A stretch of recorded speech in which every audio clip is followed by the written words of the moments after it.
Welcome back to another episode of the Balancing Healthy podcast, guys. I am very excited for this episode because I'm bringing more of like my PT side to it. There's a little bit of nutrition, but like more of that PT brain, which I think I said in a recent episode. Like I just don't bring it enough, and I kind of struggle with like how can I bring this side to the podcast and to Instagram and like everything in general.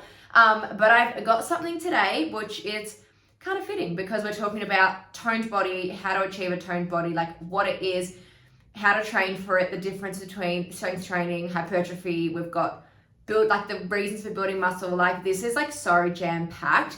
And when I was writing my notes, I was just writing them and I was like, started writing, I'm like, do I have a lot to say? And then I've just been writing. And I'm like, okay, I think I've got too much to say because I obviously am going to talk to all those things, but I also have a lot of like my experience, my client experiences, like in person, online, like so many different stories and journeys and so much I can share within all this. So I'm going to kick it off straight away. The first thing that I'm going to obviously talk about is what is a toned body, because how can we go into the rest of it without talking about that? So a toned body, so many people do this wrong when they start out their like weight loss health journey. Like a lot of people go, I want to lose weight, but I also want a toned body, and they obsess over the scales, but they also obsess over the body. And truthfully, the two cannot really coexist, right? If you are just chasing weight loss, that smaller number on the scales, yes, you can lose a lot of weight and still build some muscle, but it gets to a point where, and I see this with a lot of people, they're still chasing that smaller number, like less and less and less, but they're still trying to achieve that toned body, which is that muscle that they want. So an example with me is when I had hit like 69 kilos, I was like doing crazy diets, like egg fast, keto, low carb, all the things. And I was just like not eating food. I was not even eating like fruits and veggies. I was like, I'm going as low carb as I possibly can, which was really detrimental to my health for so many reasons. But it was also the fact I was barely even fueling myself for my day in general, let alone to go to the gym and to put on some muscle and to train hard and everything like that. So like I actually wasn't even training at this point because I literally had no energy, and I didn't really know the importance of it back then. As a personal trainer, I know the importance of it now. I know the freaking importance of building muscle. I know the importance of all of this. And it is something that I freaking live and breathe by. And I'm obviously going to share that in today's episode. So, like I said, some people do it wrong. They're like, I really want to lose a lot of weight, but I also really want a dream toned body. And you cannot obsess over the scales and obsess over the body because it's not always going to work that way. So, a toned body is literally minimizing your body fat, but building as much muscle as possible. And like I said, it is possible for the two to coexist. Oh my God, my brain. But we cannot like obsess over both at the same time, if that makes sense. So it's not really good to obsess over either, but just for reference, like try not to obsess over both. And this is why I always say like the scales can be shit. Like, yes, they are such a good indicator of like, cool, the progress, like we're moving well, like scales are dropping, like that feels amazing, but they are not the be all and end all. Your photos and your measurements are going to be the key in this journey and the thing that helps you progress. And like an example that I always say is like, I could pull on a million client examples, but one that I can pull on for me personally right now is I've just done it's pretty much 5.5 weeks. I'm wrapping it up today, just because we're going to the snow this week, tomorrow, Saturday. So I've done like 5.5 weeks. My measurements were only 5 weeks apart. Scales have only dropped 1 kilo in that time. That's not a lot for a deficit. It's really not. But my measurements have dropped by quite a few. I want to say like 10 maybe. And in the photos, you can see like my waist is slimmer and like you can see the difference in the photos, but on the scales, it looks like nothing. So that is where like even I was getting a bit defeated. Like I'm literally like, I've stuck to this deficit more than previous ones, and like I'm not seeing anything move. And again, I say this all the time, like I sit around 82 kilos. My body feels really, really good at 82 kilos. And like, that's where I feel really strong and I feel really, you know, like, let's go. Like I can push freaking hard and I'm eating all the food and I'm doing all the things. But, you know, that's what it takes to achieve a toned body. That's what it takes to have shape, to have muscle, to have that slim waist, big hips, big booty vibes. But yeah, sometimes the scales aren't your friend, and that's just how it is. As much as I would like love to challenge myself and like lose that little bit more, I'm not a bodybuilder, so I'm not going to go to the extremes. I'm just going to do what I need to do. But yeah, anyway, a toned body. I've literally just gone off track. A toned body is pretty much building muscle, minimizing body fat, and creating that shape, that like hourglass shape that everyone wants. So that is what your toned body is. It requires strength training. It requires eating more food. It requires eating your protein.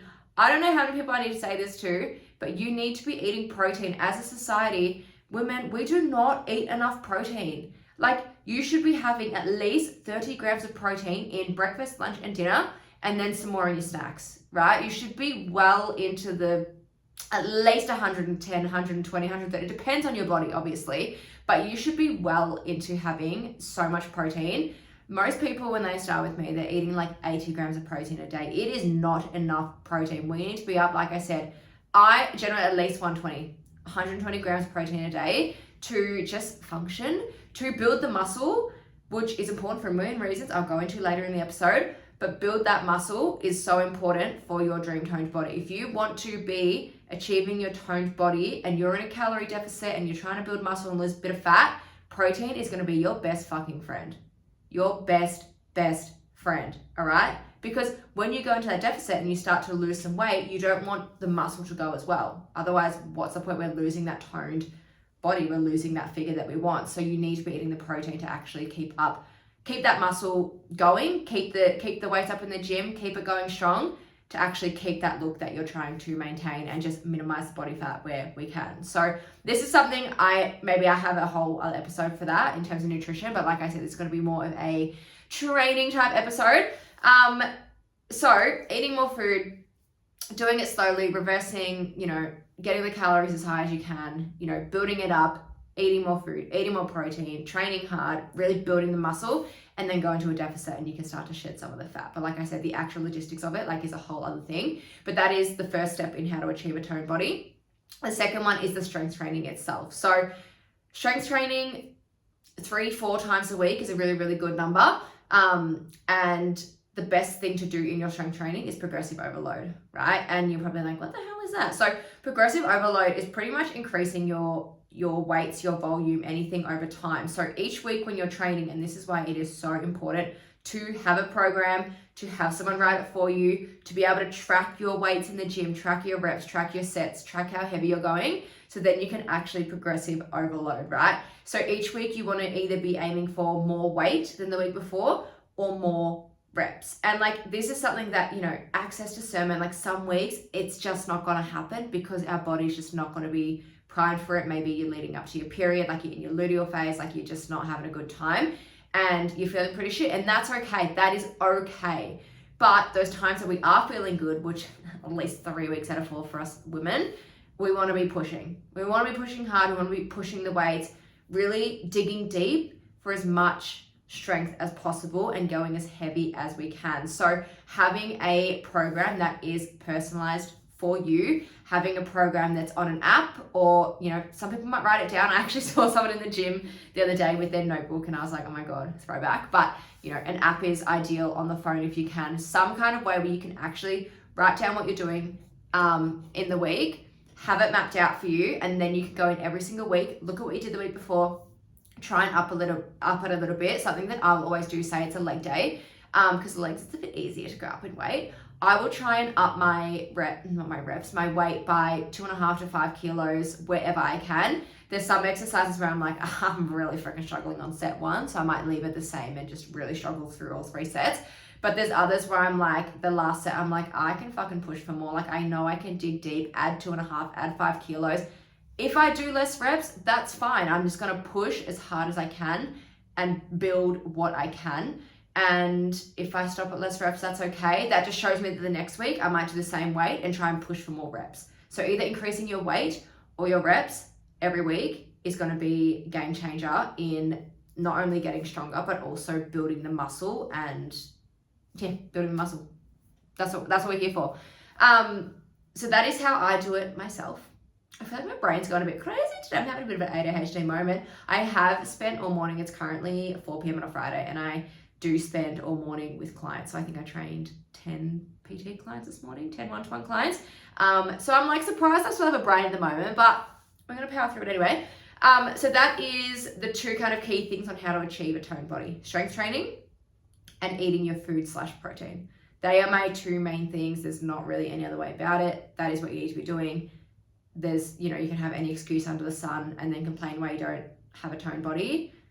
I don't care that's what you need to do. So you're going to have to do it. The next thing I'm going to go into is training for strength versus training for muscle growth. This is something that was requested by a previous client of mine, actually. She said that she's kind of seen it kind of everywhere and wanted my take on it. And I think, I haven't personally seen people talk about this everywhere. Maybe I'm just not following the right people or listening to the podcast or like whatever it is. But I feel like I have a bit of a different take on it probably to most. So training for strength versus training for muscle growth / hypertrophy. So if you've ever heard of hypertrophy, it pretty much means like building muscle, like you're trying to grow muscle pretty much. So the way that, for me, strength and hypertrophy are kind of different, but they're kind of the same. So hypertrophy, you're generally got to be going for higher reps, anywhere between that like 8 to 15 range. It's like a 10 to 15 rep range. It is so dependent on the exercise you're doing as well. So like take this with a grain of salt. This is why you need someone to program for you. But like let's say 8 to 15 reps per set. So the aim of that is to be pushing a moderate amount of weight. Like you do want to push as much as you can, but it's not going to be the heaviest weight you could do. Like it's a pretty moderate weight. Push it as much as you can for as many reps as you can. It's just leaving that muscle under tension that little bit longer, which is gonna like, what's the word? It's gonna, oh my God, ADHD. It's gonna like trigger the muscle to be like, okay, we're pushing and we need to start growing now. So that's what like the hypertrophy phase is. A strength phase is when, and this is purely what I do with my clients as well. A strength phase is more when you drop to that kind of like, I'm gonna say from 2 to 6 rep range. So it's really like low reps, but it's like you are pushing as heavy as you can. Like you want to be absolutely fucking sending the weight so you can go as heavy as you can and you can gain that strength, and like you're going to be hitting the highest numbers you can. The lower your reps are, the higher your weight is that you need to be pushing in the gym. So that is like a very quick overview of it.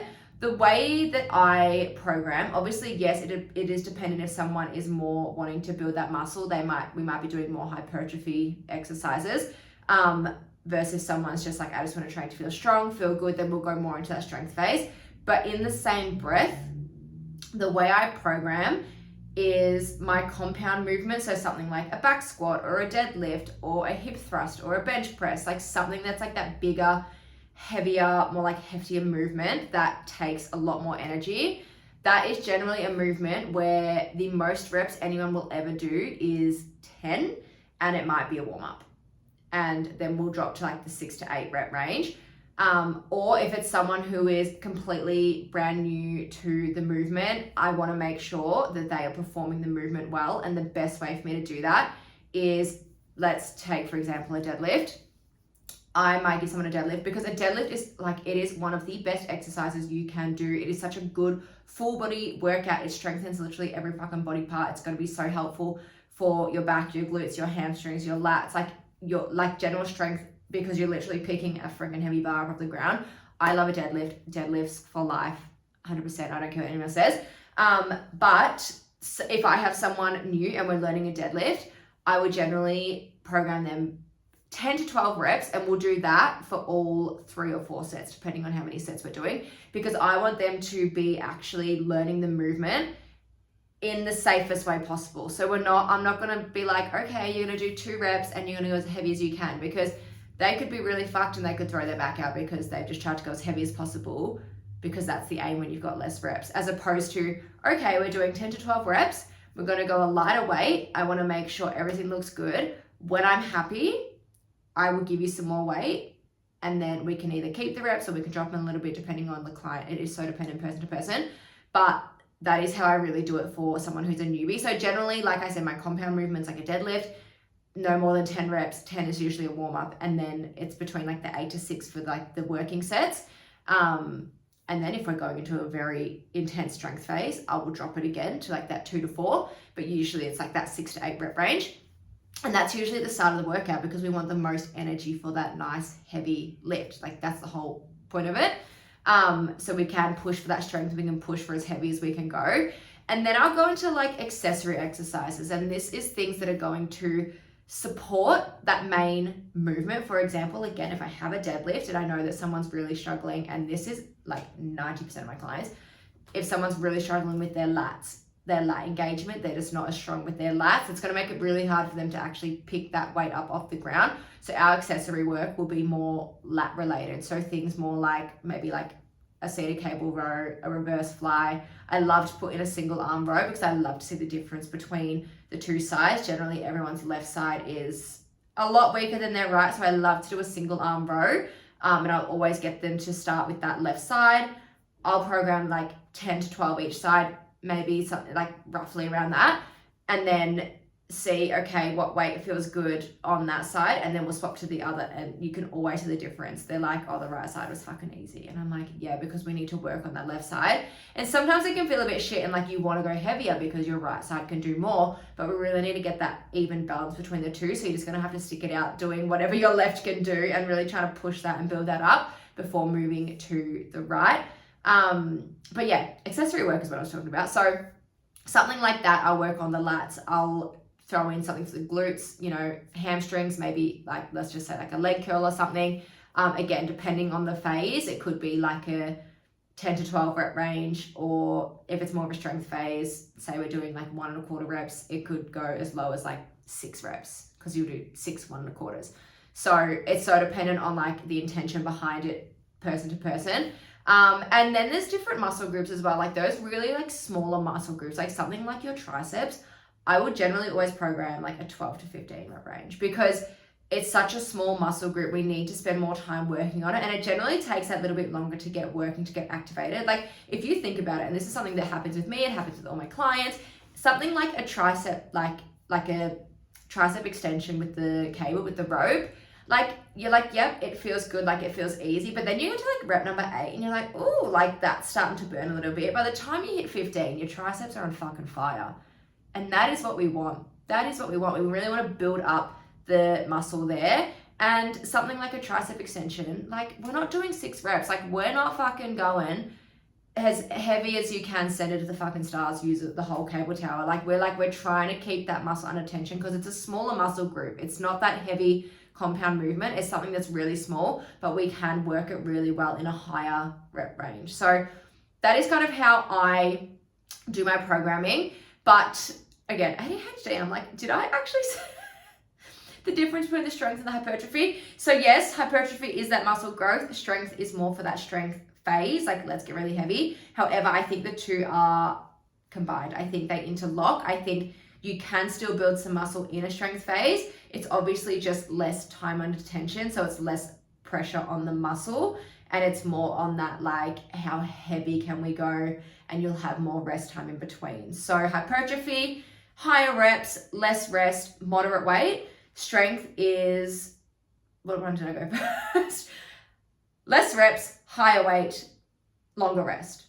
So you can lift that heavy weight. I hope that makes sense. If there's any questions on that part of what I've just said, please DM me, let me know, because it is such a intricate topic. I can really talk on the details of it. Like I can really kind of go into it.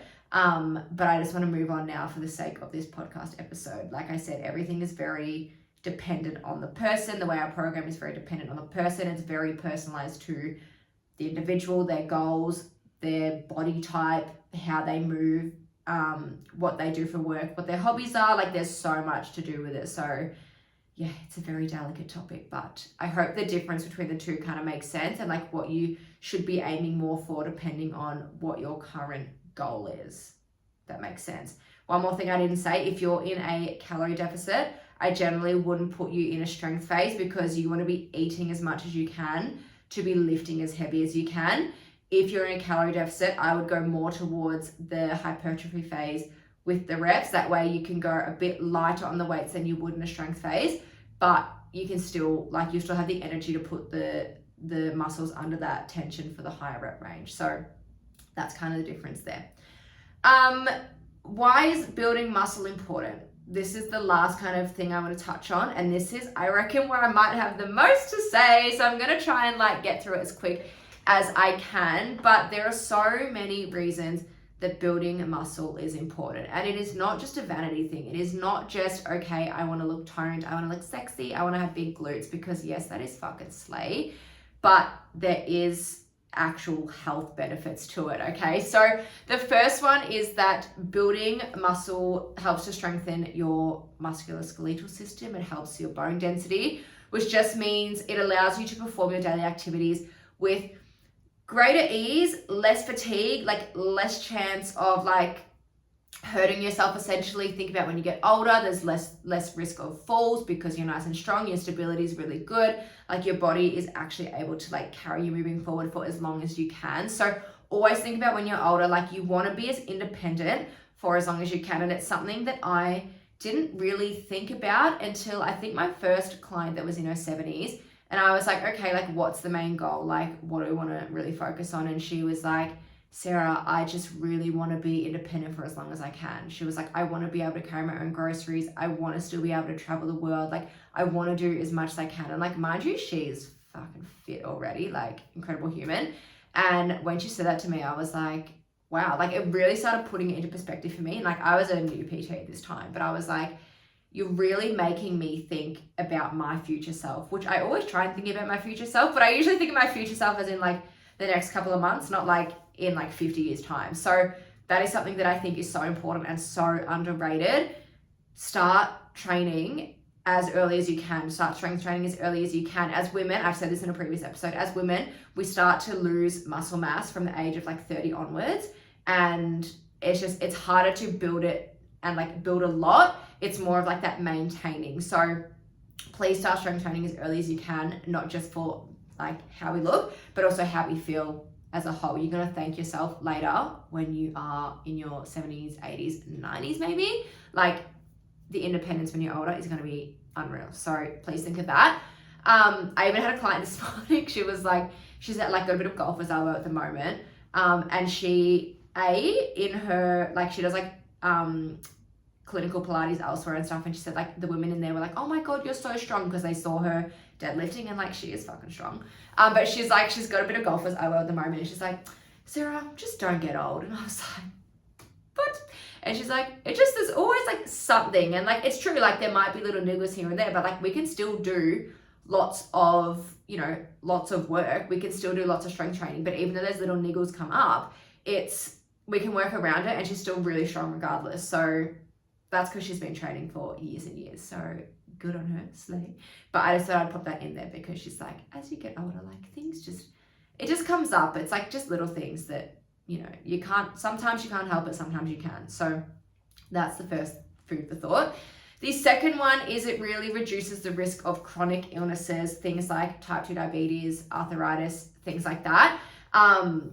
Again, we have a client who she came to us to start strength training because I can't remember if she was on the risk, like on the verge of type 2 diabetes, or if she had just been diagnosed with it. It was like at the very start, like the very cusp of it, and it had run in her family, and she knew that like she was very likely to get it.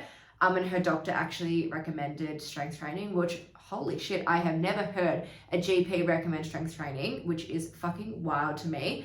But when she said that, I was like, I am so incredibly happy with your doctor. Like, holy fucking shit. Like, it can literally change so much for you. So anyway, she came in and we started strength training and doing all the things, and like she's coming twice a week, and like that's what she was doing. And walking here, there, like little bits like that. But she, has a office job and like sits at a desk all day. So just like working with her, and within a few months, she was like, oh my God, I love training. Like she had never trained in her life. I think she's in her 50s. She had never trained in her life. And she's like, I freaking love coming here. I love training. It makes me feel so good, so empowered, so strong. And she got rid of that risk of type 2 diabetes. She's like, it's gone. The doctor is so happy. Like just literally from strength training. Like if that's not a story that makes you just want to like sing to the heavens, I don't know what is. Like incredible stuff. Incredible.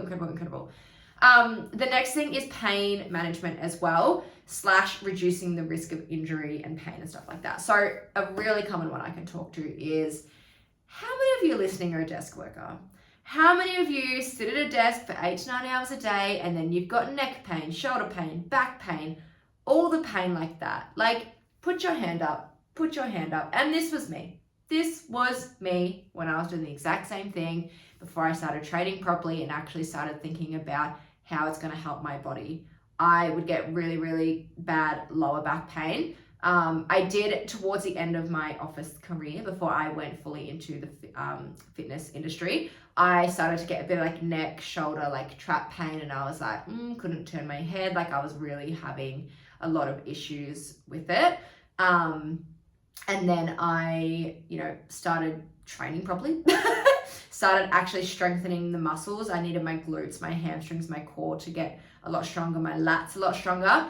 And I, since very, very, very, very rarely get back pain. If I do, it's around my period. If it's around that time, or even if it's not, I stretch out my hips, I stretch out my back, I have a really good stretch, and I generally feel amazing from then on. Like, I so rarely get back pain, and it doesn't affect my day-to-day life. It doesn't affect my lifts. I honestly, 100% is down to strengthening my glutes, my hamstrings, my core, my lats. It's 100% down to following a program that's been designed for me, any injuries I had, anything like that, anything that's come up, and being able to progressively overload and build some strength and build some muscle and do all those things. So 100% it is, if you are someone who struggles with XYZ, any of those pains, you sit at a desk all day, you don't do much movement, you don't even get up for a walk, you need to start strength training. I don't care how small it may be, you need to start with something and then build your way up. Otherwise, these issues are just going to start to get worse and worse and worse and worse. And then you're going to be like some people that come to PT when they're in their 50s, 60s, 70s, and they're like, I fucking wish I started sooner. I wish I started sooner because now I feel 10 times better and I can't believe I was living with pain for all those years. So another wake-up call, if you're not training and you're feeling these things and you're sitting at a desk, you need to be training the most. I guarantee your lats, your glutes, your hammies, your core are all very weak. I guarantee you get lower back pain more often than you like. You start popping some Nurofen, popping some Panadol, whatever it is, get a heat pack and oh, it's fine, I'll be right. No, it's not normal. You need to get some strength and sort yourself out. So that is on that one. I'm going to bring in another client story. One of my clients, an online client, she's going to listen to this. She literally was having really bad back pain and was really struggling to deadlift anything over 30 kilos, right? And I'm not even there with her in person. She lives on the other side of the country. I'm not there in person, but she spoke to me about she feels this way, her hips feel like this, all the things that could potentially be contributing to this. And I put a certain program in place. I give her certain stretches, certain warm-ups. I intentionally kept her deadlifts in, but we worked more on her accessories. I'm like, we really need to work on your lats, your glutes, and your hamstrings. We need to get them really nice and fucking strong. And then, that'll really help with your deadlift as well. So lo and behold, she went from 30 kilos of painful deadlifts to now she can do 80 kilos pain-free. Pain-fucking-free. So not only is she pain-free, but she's built up that strength. She's got an extra 50 kilos on her deadlift. That's actually, I've just realized, that's nearly her body weight. That's nearly her body weight in a deadlift. And she's built up some muscle along with that as well, because we have, in all the time I've been training her, coaching her, I think we only did a deficit for about 10 weeks-ish. So she's always been eating more food at maintenance or higher. Always, she's so fucking consistent with her protein. She's incredible.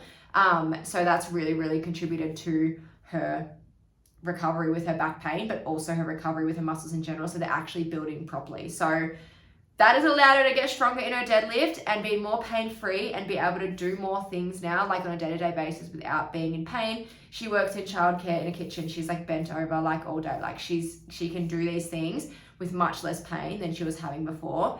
And she's just living her best life. She can go for runs now. She's just having such a good time, and I'm so proud of her. And she just, another story of this is what happens when you train hard, you eat your food, you build that toned body, but you also build a healthy body. My boss calls it a bulletproof body, and I'm like, that's unreal. It's a bulletproof body. That's what we want. So it's very important. Okay. I think I've got to the end.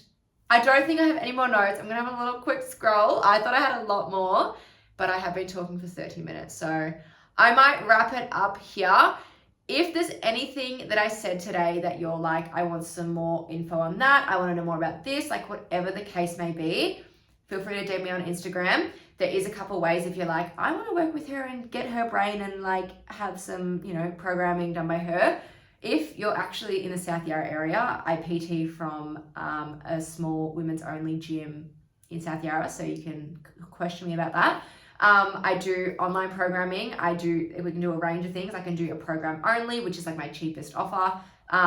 Or you can join Balancing Her or one-to-one coaching, and then I do programming that way for you as well as some nutrition as well. So we can kind of put like all the two together.